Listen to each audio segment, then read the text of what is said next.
Hello, boys and girls.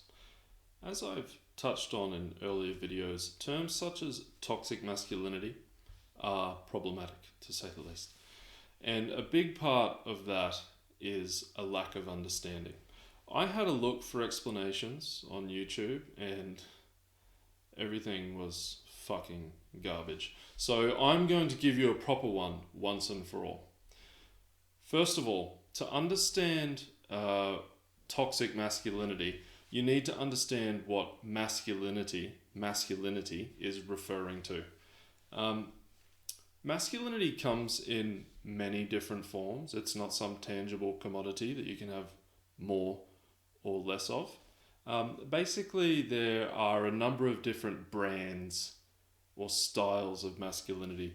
What we'd refer to as the dominant masculinity has nothing to do with being dominant or dominance. The dominant masculinity is the most popular brand or style of masculinity, if you like. The dominant masculinity is the most popular set of attributes, the most popular meaning of what it means to be a man.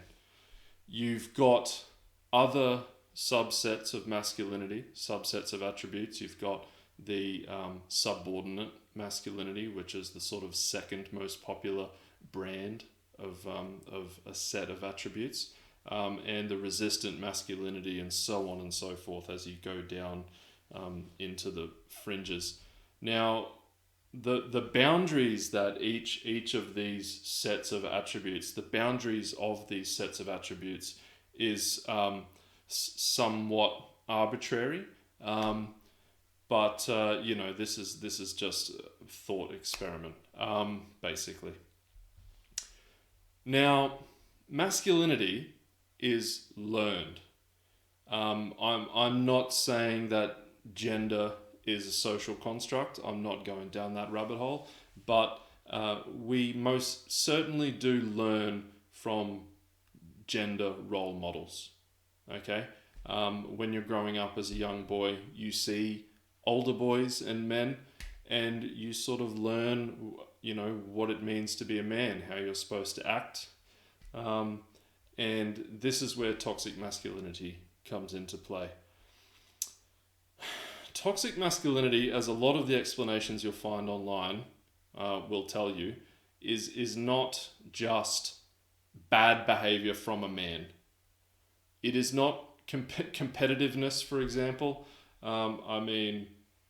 For Christ's sake, nature is competitive.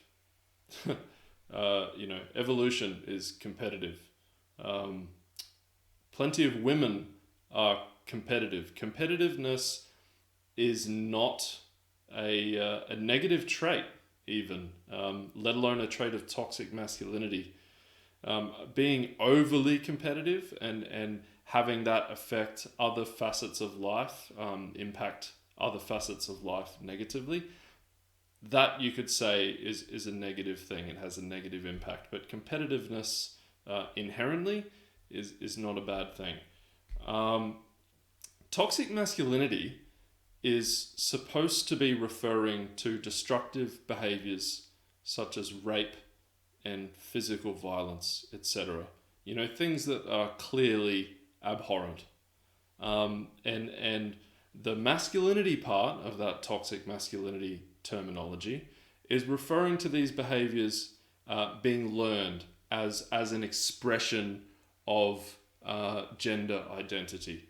So to boil it down into a really simple definition that everybody can understand, here it is, the definition of toxic masculinity.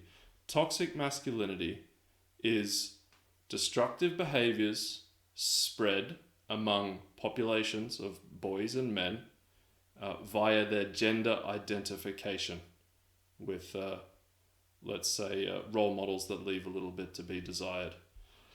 It's not a rare phenomenon, but it is not as common as a lot of people would have you believe. This term is just thrown around carelessly, way too much.